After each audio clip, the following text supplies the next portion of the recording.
Welcome to Focus on Liberia. Welcome, and welcome to our broadcast. I'm Anthony C. This is Focus on Liberia and our program, The Hour of Politics, with me, Anthony C., your host.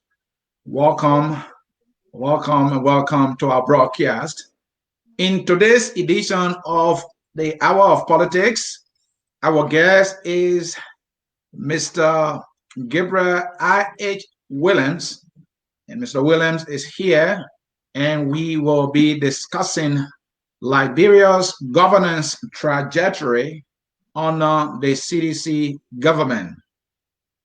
Mr. Williams has been following events in Liberia, and we reach out to him to get his take on the governance issue of our country, and he is here to share his thoughts and his observation on the governance issue in Liberia. Welcome to the show here.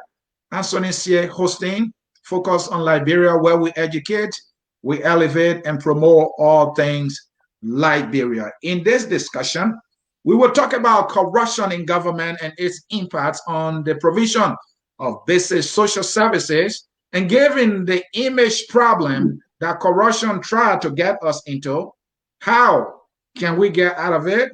Our guest will be able to share some light on how we can do that. Press freedom. Our guest, for your information, is a career journalist and somebody who works in the area of diplomacy. So this image thing, as it relates to corruption and issues of press freedom, how can we go around these things? He will first of all be able to give us a detailed analysis on these issues, and then try to give us a pathway how we can get out of this mess. Folks, this is where you want to be, Focus on Liberia, and as you know, your host, Anthony C. Let me welcome our guest, Mr. Gabriel Williams. Mr. Williams, welcome to Focus on Liberia. It's my pleasure to have you. Thank you for coming.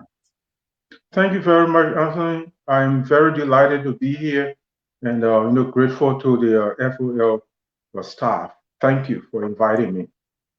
All right, folks, in cyberspace, you hold it there. Just a little brief profile about our guest. The Honorable Gabriel I.H. Williams served in the government of Liberia as a diplomat in the United States and Deputy Minister of Information. He was in charge of public diplomacy, public affairs, and media when he served at the Liberian Embassy in Washington, D.C. He is also a career journalist. As a career journalist, he has worked with several news organs in Liberia and the United States as a reporter and editor, including serving as managing editor of the Inquirer independent newspaper in Liberia and staff writer of the Sacramento Observer newspaper in Sacramento, California. He served as Secretary General and acting president of the Press Union of Liberia, the National Journalists Association. Our guest is also an author. He is somebody who writes books. He wrote 2 books, by the way. His most recent published book is titled Corruption is Destroying Africa, the Case of Liberia. And for your information, we have a quote from that book and we will go into it. The first book written by Mr. Williams is titled Liberia, the Heart of Darkness. This book is an account of Liberia's civil war and its destabilizing effects. This book was published in 2002 in the United States and features nearly 75 photographs of the death and destruction of Liberia's senseless civil war. Ladies and gentlemen, I want to welcome again our guest, Mr. Gabriel Williams. We can't welcome you enough. Again, it is our pleasure to have you. I just read a little profile about you there. Anything that I missed that you want to add and share with our audience here, please? Well, I think I can live with that for now. Thank you so much for the opportunity. All right. That is our guest, Mr. Gabriel Williams. And folks, also, like I said to you, our guest is an author and he wrote this book, and I'm displaying the cover of that book here for you to see. Corruption is destroying Africa, the case of Liberia. And I said earlier, we will talk about a quote from that book, and here is the quote. Because of corruption, critical public services such as healthcare and education have remained in a state of dysfunction. Folks, the state is set. Let us get to our guest. Mr. Williams, I read your profile, but I want you to give me something that Liberians can relate to. We all start as ordinary people, maybe the village or wherever you started your life, something short, less than 1 minute, your upbringing that people can be able to connect to. Well, I was born in Riverses, in Okay. a town called Nimba. Nimba is right across the river with ancestors. Mm-hmm. And, I lost my mother, due to childbirth. And my dad took me and sent me to Grand Bassa in Grand Cola, where I had my early upbringing. And from there, I came to Monrovia, attended, Detour High School in Newtown, and then, began my career as a journalist. Thank you so very much. And I too went to Detour Memorial High School. And as a student there, I don't know if you remember the Detour Journalistic and Literary Arts Club, which is like the press institution there, or the press club there. And I served there as a editor in chief for some time. So we share something in common. But let's get to this. You serve also in government. Beside your work as a journalist, you serve as Deputy Minister of Information. You serve as a diplomat in Washington, D.C., representing Liberia. And to be specific, you were responsible for press and public affairs there at the Liberian Embassy in Washington, D.C. How well did you serve Liberia? Well, first, I just gave God the glory for having given me the opportunity to serve my country, not just in government, but before government, as a journalist, the press union, the many years of struggle to ensure press freedom. In government, yes. Let me give you just a brief story. During the 2005 election, I have returned to Liberia, where I served as program officer for international affairs at the National Democratic Institute for International Affairs office in Monrovia, NDI. During that election, NDI and the Carter Center merged, they collaborated to form a joint international observation mission for that election. And I was the most senior Liberian at NDI to coordinate all that. After the election, I returned to the United States, and then I got a call requesting, an opportunity for me to serve in Liberia at the Ministry of Information. And this is how I started off at the Ministry of Information as Assistant Minister, for Information Services. And within a year, the president, was pleased to elevate me to the post of Deputy Minister for Public Affairs. So, and after that, a few years after that, then the president, indicated also that,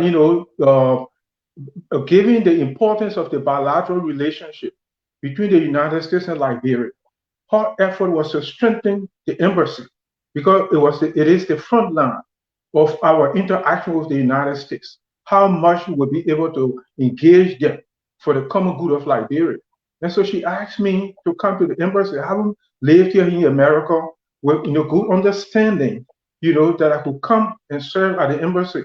And this is how I ended up at the embassy, and then I served there these many years. So I just thank God for the opportunity to have served my people, and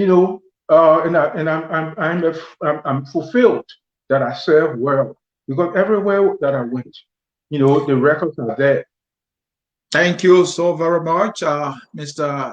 Gabriel Williams, there trying to share with us the level of work he been involved with as an official of government when he had the opportunity to serve in two capacities as Deputy Minister for Information, Press and Public Affairs, and as well he was a diplomat. He was what was it called again? I think it was called Minister Counselor for Press and Public Affairs, right? Yes. Exactly. Yes. That is the role that he played for Liberia at the embassy in Washington, D.C. So, as minister, deputy minister of information, what policy changes did you influence to make the press better in Liberia? Well, let's start with the position of assistant minister, because I Mhm, started off at the information ministry at the very beginning of the government as mhm, assistant minister for information services. Through the directive, by directive of the president, we were able to come out with programs and policies that created the enabling environment, for press freedom to thrive. After we came from the war, Liberians enjoy, a level of press freedom. We had, challenges along the way, but there were measurable progress, activities with respect to, respect for press freedom and the free space for Liberians, to engage themselves openly, in the country without being hindered. So, if you compare the level of press freedom that existed during your administration or Ellen's administration and compare it to our current administration, can you say it was better then? The relationship between the government and the media was better compared to what we have today? Is that something you can say? I wouldn't be able to pass that judgment. I will leave it to the Liberian people, because at the end of the day, we have served. A new government is in place. Liberians must think for themselves. Are we better off now than we were during the Ellen Johnson Sirleaf administration, when it came to the issues of press freedom, democratic governance, the country being put on the right path? I'm not here to defend the government. I'm just saying that I will leave it to the Liberian people and to posterity to make that judgment. What I can tell you about press freedom, it was during our tenure that, you hear about the Freedom of Information, Act that Liberia got, a landmark, act, leading to, democratic governance is one of the major pillars. We were one of the few countries in Africa first to have that put into place. It may not be functional, but at least you have an institutional framework, a legal framework by which we can build upon. Are we building upon it now? With all of the issues, disturbing issues that are taking place, with respect to the media? That's what I said. I will leave it to the Liberian people. I will leave it to the Liberian press, because last year, you may recall, in March 2020, the Press Union of Liberia presented a petition to President Weah, drawing attention to the clampdown on press freedom in the country. Up to now, nothing has been done. So I'll leave everything to the Liberian people. Are we better off now than we were during the Ellen Johnson Sirleaf administration? I'm not here to defend our administration. I'm here to say what we did, what I did on my watch. Mr. Williams, if you are looking on top there, at this media institution, we educate. If you follow us here, our goal every show is to educate. And if so, that is what I'm going to ask you to answer this question. Sure. Because if you educate us, whether or not Honor Ellen, the media relation was better, and the reason why you think they were better, then we will be in a better place. We call you here Oh, to I got educate you. us. Yeah, I so got you. tell me, Yeah. why are there things that happen on Ellen Johnson Sirleaf that are not happening now that should inform anybody that, look, media relation was better then on Ellen Johnson Sirleaf compared to Joshua? Yes. Honor Ellen Johnson Sirleaf, let me say, let me make this disclaimer Okay. that it was not rosy. Mm-hmm. We had some bumps along the way. Mm-hmm. But during that administration, that government created an enabling environment where press freedom thrived. You have multiplicity of media. People went around, they were free to go around and protest the very CDC government that is in power. Mhm. Those very guys now who are in these positions and can hardly tolerate, the opinion of others. They were the one carrying Madam Sally Johnson, President Sally's caskets. You remember that up and down in the streets of Monrovia. Many, many times, there were protests, the AFL, and the government was able to deal with all of these flashpoints, knowing that, we must be able to be able to govern well. You need the people to be focused. You need to pay attention to them. And I told you earlier about the Freedom of Information Act. We worked with the security apparatus, and I was involved along the way, the leadership of the press union, in creating the framework for the security new forces like the police, the special security service, for them how they interact with the media, their relationship. We put all those things in place. The poverty reduction strategy, the information aspect of it, we involved the press union of Liberia and the independent media. It was not And all rosy, but the I, enabling environment was created. yeah, Mr. Willem, thank you for that. We can credit that to the administration, the Freedom of Information Act. I don't know how well it was taken advantage of by Liberians, and I don't know how government was abiding, by that art by providing information whenever requested. Maybe that's another story. But let me bring you during Ellen administration. Will you say that the media was not being intimidated in any shape or form? Because I remember very well some media institutions were shut down, journalists were put into jail. There was this label again. I mean, whatever the media reported, the media were being taken to court, for their reportage. Mhm. So, and you serve as a journalist, you are a career journalist, and you know those things happen. And you could Yes, not my create goodness. a bill. Go ahead. Yeah, how can I ever deny that nothing new? It was how can Mhm. I ever say that? Right. No. Remember, I keep saying that we had challenges along the way, but progress was steady.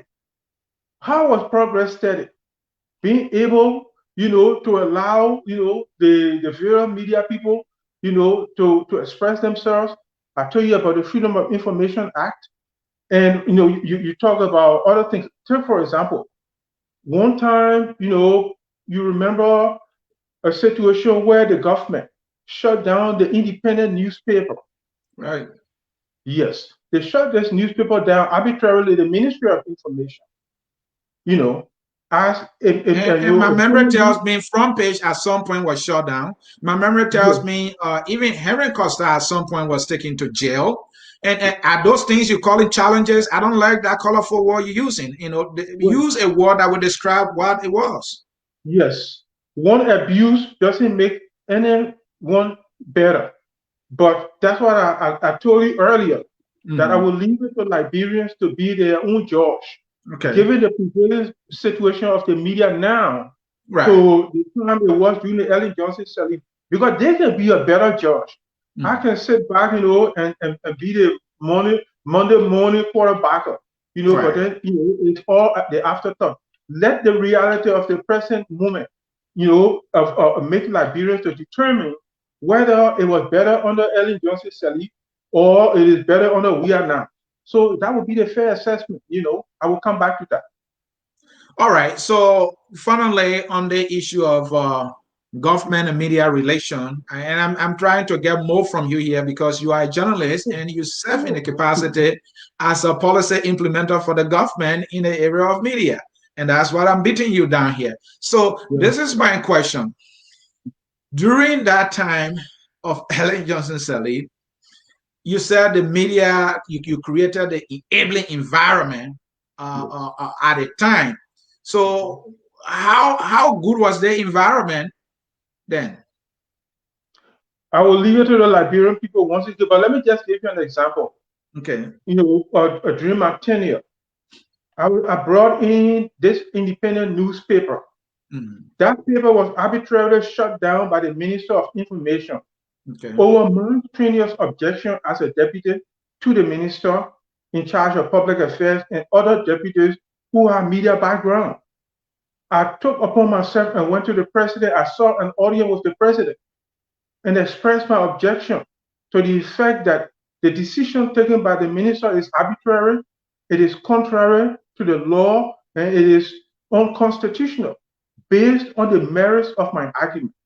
Madam President immediately rescinded that arbitrary action. And that's one example of the effort we made to make press freedom better. That's why I'm saying I'm not here to paint any rosy picture. I want to again leave it to the Liberian people. Is it better under we are now, or under Madam Ellen Johnson Sirleaf? They will make their own. They are their own judges. They are living the circumstances now. I'm all the way out here abroad, so I'll leave it with them. All right. The Ministry of Information, I wish you said, also is the institution in charge of our tourism. I would say tourism was dead during Ellen Johnson Sirleaf administration, and you were there. I know you were in press and public affairs, but it was your ministry, so you could call somebody attention. Hey, this is a very important sector, and we need to pay attention. You did not do that. It was dead. That's my assessment. What do you say to that? Am I wrong? Well, tourism is a very important part of our country. Mm-hmm. And I agree with you. And will add that if we were to focus more on tourism, mm-hmm. you will see, added progress to our country in mm-hmm. terms of, just infrastructure development, mm-hmm. job creation, and the overall image of the country. Over the years, that sector has been neglected due to, limited allocation, puny amounts. The Ministry of Information is always, during my time, had among the lowest amount of the budget during any budgetary period. It was always difficult to institute programs. I don't know how it is now. And I'm not sure whether that situation has improved. Let me tell you something about the Liberian mindset.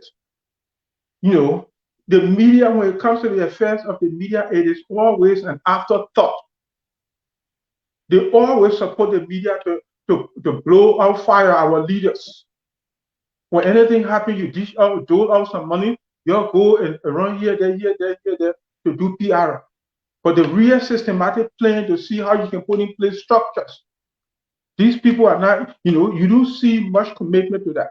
Because whatever, budgetary, was allocated was mostly on other things. So the Ministry of Information always have among the lowest budget. So that's one of the major problems. That is unfortunate, and because I think it was a huge missed opportunity by the Adi administration. As well, Liberia has just come from war. That was our first democratic government.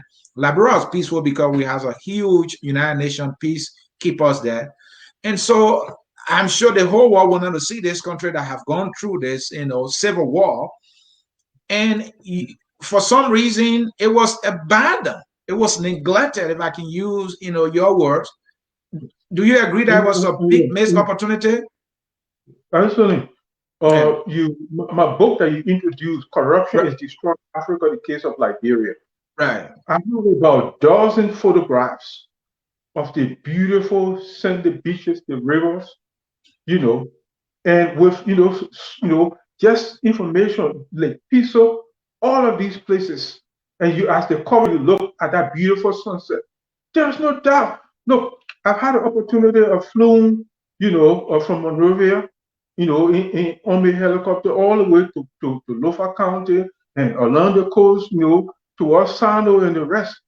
I was involved in a survey conducted by a Dutch company, funded by the United Nations, where they did a coastal survey, giving, the massive coastal erosion that's taking place now, how we could reclaim that entire coastal land.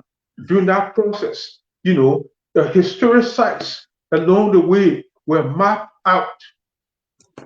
Okay, all of these things were never implemented because it comes back to lack of money and and where we want to prioritize now, but not prioritize now. So that's it. But the Ministry of Information, as far as I'm concerned, has always been an afterthought, and it's a typical Liberian mindset. So when you have all the confusion, sometimes the government doing good, people are not able to see it because the people, the institutions, have limited resources. And the people who you got a lot of professional people working at these ministries and agencies, the government, for example, LBS or information ministry, those departments, but they are not supported. The resources are not there. All right, forcing cyberspace. This is Focus on Liberia. I'm Anthony here hosting. You are watching the Hour of Politics. We are in conversation with Mr. Gabriel Williams. He is a career journalist. He is a diplomat, and Mr. Williams also is a public servant. And we are discussing Liberia governance trajectory under the CDC government headed by President George Manawia. Yes, our guest is an author, and here is his book that he's authored, Reason It. Corruption is Destroying Africa, the case of Liberia. And so we're going to talk about the case of Liberia, talking about corruption. So that is our next segment. And talking about corruption, this is why he wrote in his book, because of corruption, critical public services such as health and education have remained in a state of dysfunction. Oh my goodness. Mr. William, corruption is the devil in the room. Man, What look, do you think is responsible for the corruption in Liberia? it is, our inability to enforce the rules and regulations and the laws that we have. Mhm.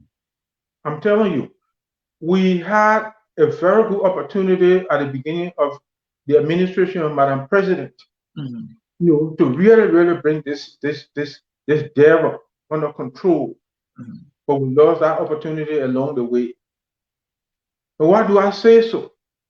When the government came to power, you remember we had this GMAP, Right, the governance, and economic assistance management program, GMAP, right, supported by our international partners. Under GMAP, international partners, were deployed at the Ministry of Finance, Forestry Development Authority, the National Port Authority, the airport, all of these major revenue generating places of government. These partners, international partners were deployed, during that time. When I send voucher from my office, to request for money to undertake certain projects, you have to be able to justify why you want this money. If not, those people will send it back to you. So many times projects were delayed, people complain. But guess what? Because, and again, I'm not saying GMAP was a perfect arrangement, but because of that arrangement and the commitment of the government, you had Dr. Anthony Sayed from the World Bank who came in and put in, the necessary structures, to get the economy going back. Everything is sync, and the GMAP flowing along. And before you look, Liberia, the economy became one of the fastest growing economies. You may recall, it became one of the fastest growing economy in the world. It was because of that structure. After the GMAP program ended and Liberians got back, into managing our own affairs, we went right back to the Liberian way. My book that you just mentioned, I have a recommendation in that book. When this government came to office at the early stage, and realizing that, they didn't have, the management team to effectively manage the country. I propose in our book that the international community, our international partners, should engage the Liberian government, let them consider arranging another GMAP type program where we're going to have these international partners, at least they can extend the period of time, to extra many more years, building upon the examples that we learn, that will move Mr. on with another thing to help us. Mr. Williams, you've been around. You better run to know that we always had institutions helping and helping and helping. According to history, even the USAID has been helping Liberia, if I'm not mistaken, somewhere around 1967. It's been pumping money into Liberia. Sometimes when you go around Liberia, all you see these samples of these projects. You don't really see anything significant. Do we have to really be talking to these partners? Because we have not seen, their contribution actually translated into something significant on the ground. We have to change, the way we do business. But let's talk about corruption. You are a reporter, in terms of career. You have been hearing about reports of corruption, and the subject we on here is corruption. The corruption that we see today is something of a skill that you have not seen in your life as a journalist? Well, I would really not want to compare one with the other, to be frank. Okay. All right. What you see here now is a manifestation of what have built up over the years. Okay. It has reached a point, a disastrous point. It is, it's like, the soul festers and festers and festers, right? It gets Right. to a point where it bursts, or that rising, it bursts. It's reached that bursting point. But, it started some time ago. And, along the way, we didn't, all the measures that we should have taken as a country and as a government to arrest this situation, we didn't. You remember President Sally, I think in her last annual message or something, where she actually admitted that, her government had lost the war on corruption, right? Right. So And then she even described corruption as a vampire. thank you. And so this is look, this thing, and it can be taken care of if we have the will. But Mr. Because as Willen, people, when that process was in place, we made progress. Once we relaxed the process, everything started falling apart. but Mr. Willen, so Liberians in their majority at some point felt that Ellen government was not doing well enough, especially the fight against corruption that you just acknowledged. She admitted that, she could not win that war after describing corruption as enemy number one. And she later said it was a vampire. And you can't easily kill a vampire. The more you shoot, they keep coming. So Liberia then elected a changed government. In your opinion, stay on the subject of corruption, you think this changed government is walking the walk that it talk? My goodness, I told you about the rising that burst. This rising of corruption has really burst. It is totally uncontrollable. I will call it rampant. What we are witnessing now, I will call rampant corruption and gross abuse of power. What's going on in Liberia? There's no other way you can compare it. When you look at the colossal failure of this government, and the thing is, there is no effort to reform. We are not seeing the president, taking the steps that are needed to reform the country, to reform, to change direction. It seems that we are just going, it's like a boat, that has lost, that is just sailing without control. Wow. Corruption is spiraling out of control, he said. I don't know who's going to come to fight this thing. This thing is like a giant on our neck, and we can't breathe as a country. But in your book, you said corruption is what responsible for which our institutions are that functional. Education comes to mind. The president himself, as a minister, described corruption after serving for many years as a mess. So you have no hope that the government can make it better, right? Because Ellen politically was stronger and she couldn't do it. So is it a hopeless situation for us? Well, it depends on the president's ability to put in place the necessary reforms. The gains that Liberia made, that Mr. Weah inherited, these gains are being eroded. All the progress we've made, the progress, everything going back. That's the point I'm making. So, Okay. until he's able to put in place, the brakes, right? When the car going down the hill, when you are the one to drive, at some point, what do you do, right? You pull on the brake, right? To stop it from rolling. This Mhm. man hasn't demonstrated the ability that he has his foot on any brake to keep our country from rolling down the hill. That's what I'm saying. Do you have some disappointment at times, Mr. Willen, um, when you see that things are like on the wrong trajectory? The government, the country is now on the right track. But the president said that his government would be like a team. He having been a career footballer, that if you are not playing well on the field, you will be substituted. We are yet to see a major substitution taking place. Are you kind of disappointed here?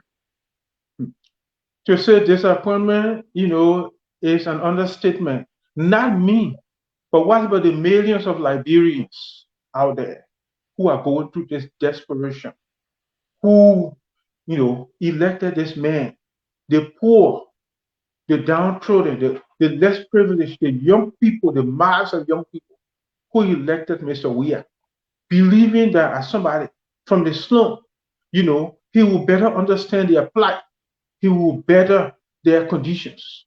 So my disappointment is nothing compared to theirs because it is their future, you know, that is pretty much being ruined at this point in time.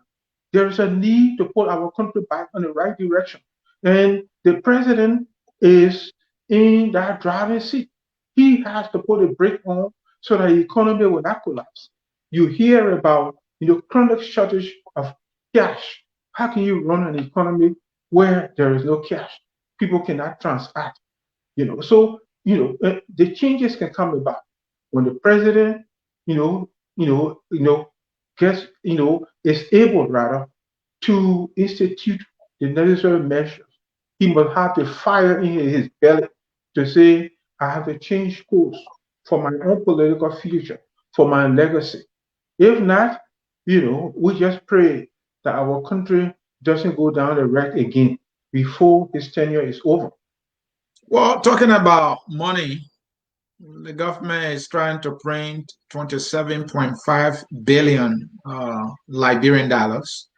The first billions printed didn't serve this liquidity thing, the financial people will call it.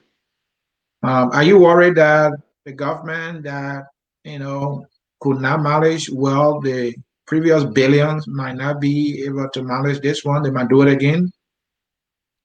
Again, it is not my worry. This is a significant, challenge to the livelihood of the Liberian people. They are the ones, billions were printed before. We don't know what happened to that. Where the money is, nobody can really give a credible account up to this point. And yet, they're talking about going to print more money. You just printed the very people who took the first one, when it comes, they take the continuous and lock it up in the little private, wherever. And then, like what we saw during the elections, all the fresh money that was being doled out. Who does this in a democratic society? And you expect the country to move forward? No modern society operates in this way. This is absolute chaos, that we're dealing with. Let's just pray that more damage is not done to this country, that is not brought literally to its knees before this man's time is over. Because you can't run a country like this and allow and expect it to be sustained. You need structure, you need process. Mr. Williams, you just said people have money in their homes, millions and millions of dollars in their homes, or thousands and thousands of dollars. You are a journalist. Do you have evidence to this? But, That people have money in their homes?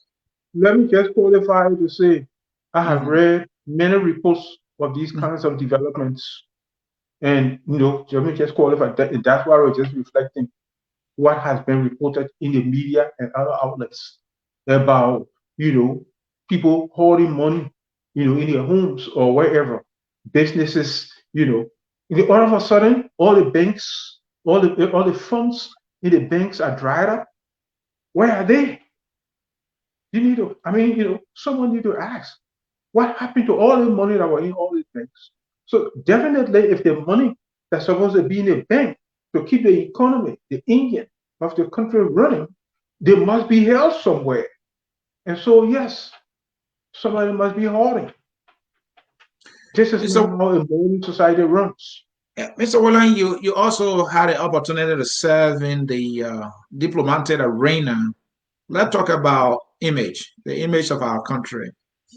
The last time I read an article where Sierra Leone was giving 400 million free money grant by the IMF, and Liberia will be giving somewhere around 38 or 40. Uh, how cool is that? What is responsible for these kind of decisions being made by some international body? Is it based on how the government is viewed on the outside? Well, let me just say that, foreign policy Mhm. is an outcome of the domestic policy. Okay. You have a leadership challenge in that country. So, the foreign policy is the outcome of that. If you don't have the leadership structure, the focus, to do the things that's going to be done on the ground that will present you to the outside world that you're doing something, anything else you do is not going to work. So this is where we are. There's no structure in anything, you know. And I come back again to my experience as a diplomat. And I told you earlier, my president was keen to making sure that our embassy, right, had the right type of people to be able to get things done because that's the front line. And she herself was on the phone many times, a lot of engagements in Washington, D.C. on behalf of the country. We have to, up the tempo, you know, the kinds of engagement we needed to undertake to represent the country. You know, all that structure, everything broken down. That structure, everything broken down. Mr. Williams, Mm. it's good Yeah. that you brought this up, and there has been reports and even allegations that the Ellen Johnson Sirleaf spent millions of dollars for public relations just to get this good image in the outside world. And that government you serve in spend millions and millions. It seems to be the CDC government is not going to do that. It's a pro government. They try to use the money on the Liberian people. What the money that was spent that time on public relations given to individuals just to make Liberia logo, you think that was justified or is justified? Well, I don't know when you say millions, and what that implies. But what I can say is public relations is not cheap. I just told you that I told you earlier that the Ministry of Information, for example, and LBS, they are not able to compete in the news market, to be able to provide the perspective of the government because, they are underfunded. If you want to be represented abroad, there are resources, there are channels. You know, it's, it's a, we will have a whole program on this one, I'm telling you, on what it takes. But there are resources involved, to help you get in the doors and have your issues articulated. It's a lot of things involved in getting it done. And public relations is, clearly at the center of it. In Washington, D.C., I serve as the head of public diplomacy, you know, and that involves how you present the image of the country, making sure that people here are well informed and well abreast more positively about development in our country by engaging in various types of programs. Are we doing those now? No. Do we have the connections on Capitol Hill, a State Department, all these major, government, U.S. government entities, the White House, that can get things done? No.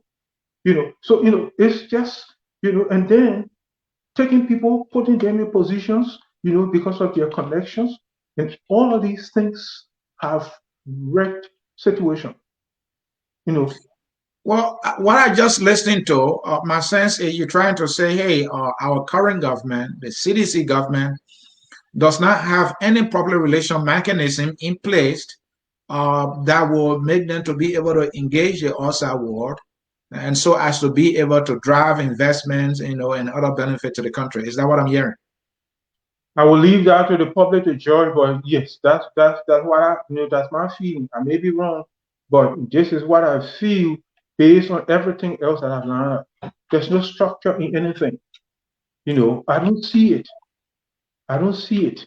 I don't see any plan. I don't see any blueprint in anything as yet. Government is about planning. It is about structure and implementation. If you are not organized, if you don't have the proper leadership, if you have people with the competence and the integrity to do these things, everything's going to fall apart.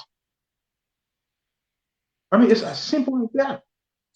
Putting on your media expert cap here, the way the government communicates with Liberians in and out of Liberia, what would be your description for that?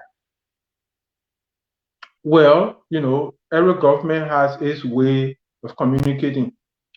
And I have learned, or I have heard that, their own, the Facebook, is a major something. You see it on Facebook, yeah. You see major policy issues. You see it on Facebook, yeah, we put on Facebook, yes. And the mainstream media, all kinds of stuff to suppress them. Or recently, I'm not sure if I shared with you guys, my statement commemorating the 30th anniversary of the Inquirer newspaper, I because I read was that. a yes. Mhm. In that statement, I indicated how the government functionaries. First, we will note that the Minister of Finance and the Finance Minister, Samuel Toy, had made pronouncements that you know the government will weaponize the media. After that, Inquirer was one of the papers they tried to destroy by going there and using money, doling out tens of thousands of US dollars to get some of the journalists, some of the coolies, some of the key staff of the paper to bring away. This is now how a good government works. And then, you dare clamping down on the journalists, all these journalists that have been, the complaints of being beaten up, and those kinds of things. They keep, I mean, the statistics keep going up and up and up and up. Zonu Miller last year, we recall this colleague complaining of, pain in his body after he reported that, President Weah security details beat him up I think at the football stadium and stuff. Yeah, that's This the guy, first thing I'm doing the he last year died counter within, meet. he died within 2 weeks. This is not a society that we want. This is not a society that Liberians, voted for. They want freedom. They want to send their children to school. At least at the end of the month when they work, they want to get their pay. They want the basic comfort that anybody else wants anywhere. And for me, I'm in line with that. You know, let this country be better for everyone. The position you held at the Ministry of Information is what Eugene Lamin Fagon is holding. He has not been a good representative of the government to the point that he was suspended upon a press statement released by the U.S. Embassy regarding his behavior. He had engaged in language that was actually, contradictory to unity in the country, putting, indigenous Liberians against American Liberians. You think he's serving well? Well, let me put it. I will put it this way with a story Okay. because I have been down this route before. Have you seen the president reprimanded him? in the wake of any He was suspended and brought back. okay, but he is back, right? Yes, he is. Okay. So, once he serves at the will and pleasure of the president. So long as he hasn't done anything to incur his wrath, he will continue along that route. You know. And I give you an example. During my tenure at the Ministry of Information, we had a minister who was just, looting resources, doing things. And he said, I don't care what anybody does here, whether you like me or not, whatever bribe you have with me, I don't give a poop. As long as I serve at the will and pleasure of the president.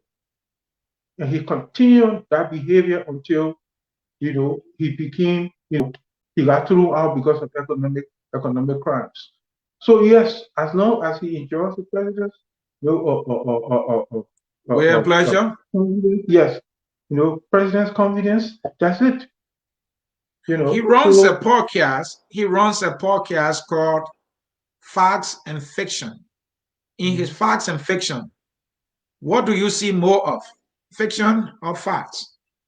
I haven't read any of that because as a journalist, I do a lot of filtering.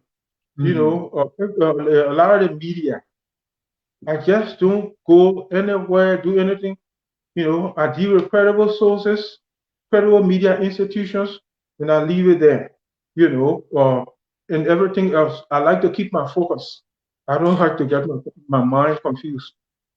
All right. Gabriel Williams is my guest. He is an author. He is a media executive.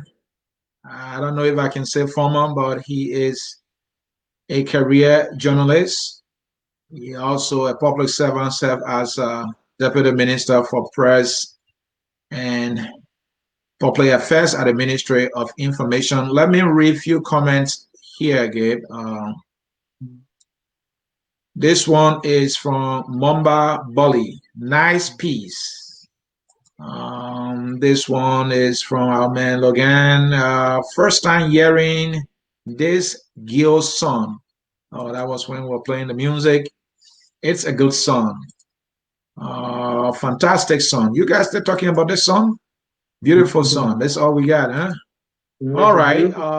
This one, Mumba Bali. It is really a beautiful song. Oh no, I don't want you to be talking about song yet. Do you know? Do you know his name?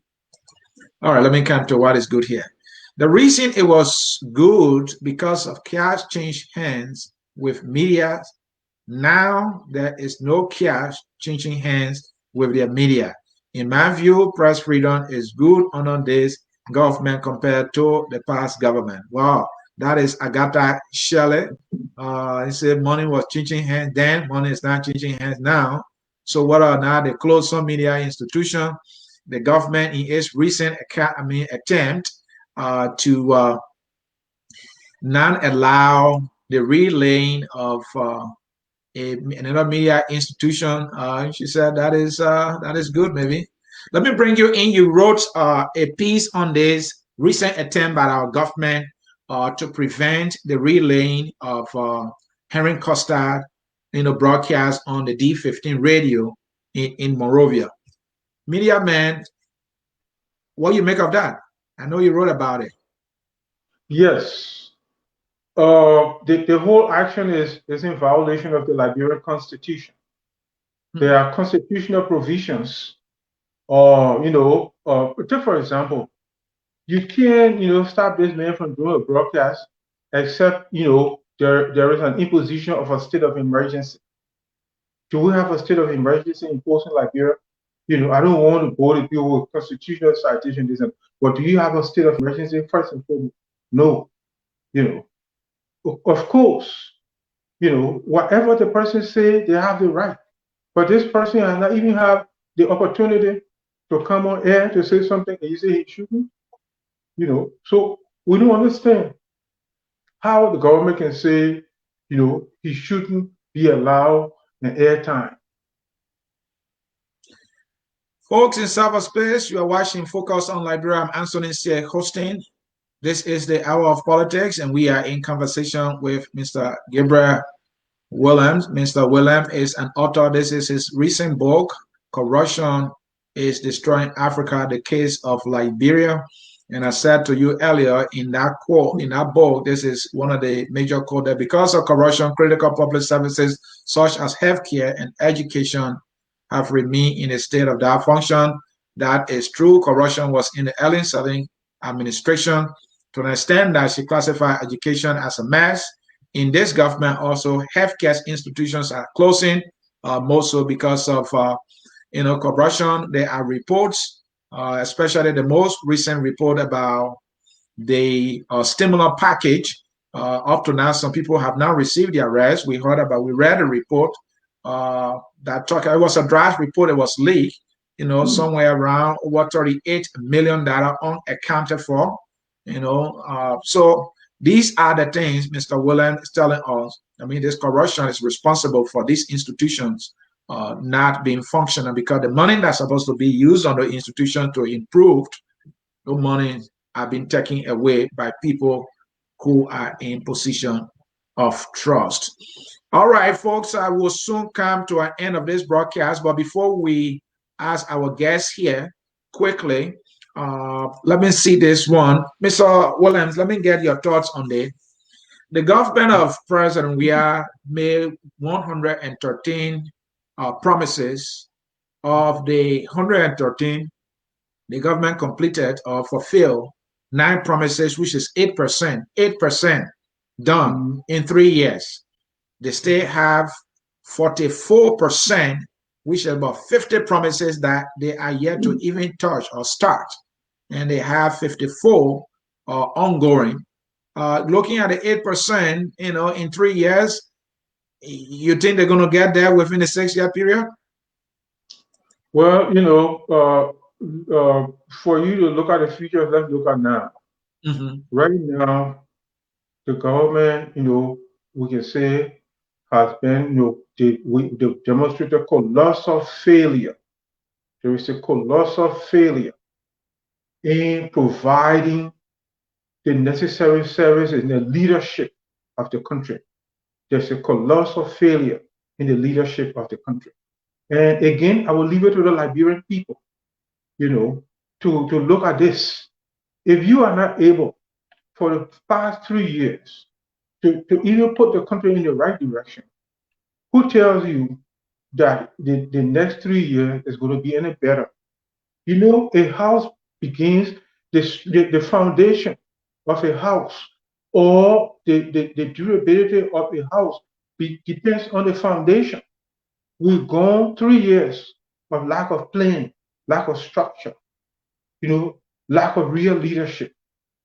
You need to build a foundation before you go forward. So, the country, I'm not too hopeful about the future, except Mr. Weah is able to reform,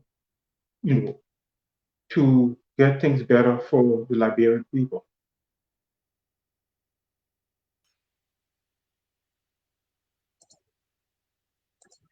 All right, that's good. Sorry about that. The little technical glitch there. So before we get your parting comments here, let's do this. Folks in cyberspace, I focus on Liberia this Friday, which is today. Today is Friday. We have the literary hour will be coming on at 7 p.m. Eastern Time. The literary hour will be coming on today at 7 p.m. Eastern Time with Jackie Sayer and Professor Dr. K. Moset Nambe. Their topic is social and moral issues in Liberian literature. You do not want to miss it, folks. This Saturday, folks, you don't want to miss this one. Chemistry and Society returns to focus on Liberia. Your host will be Dr. Saki Golafale. Dr. Saki Golafale will be here Saturday at 6 p.m. Eastern Time, and he will be talking about chemistry and society. You don't want to miss it. Also here, I focus on Liberia. A brand new program that is coming on here is called the Liberian Dream. We're all chasing an American dream. How do we build a Liberian dream? Leo Johnson will drive that conversation here at Focus on Liberia. His first episode, he will be talking about the current state of Liberian citizenship. You want to know about your citizenship? Well, you want to join this discussion, and you do not want to miss this. Then, next Sunday at 2 p.m. Eastern Time, there is another show coming on here, Focus on Liberia. It's called Aid with Rabok Pade. Rabok Pade is the leader of the One People Revolutionary Movement. It is an opposition political pressure group, and you do not want to mix it here. I focus on Liberia. Mr. Williams, management is telling me time is out. We can't thank you enough for coming and sharing your perspectives on these governance issues that are, hampering the development of our country and the forward march of our country. Your parting words, sir. Yes, I am, very delighted and honored to have participated. I can't so much. What's going on? I can't hear. You hear me now? Folks, hold on. Let me do some technical adjustment. Go ahead. So, you hear me now? I don't know why. I don't know if my audience can hear you, but I can hear you, Mr. Williams. You said the host has unmuted your mic. I still cannot hear you. Oh, wow. Okay, buddy. All right. I'm sorry about that. We have to end it here. I hope you guys are hearing me too. We will close with our song, and that will do it for us here. Bye-bye. We are Liberia. Liberia is our home. Liberia people.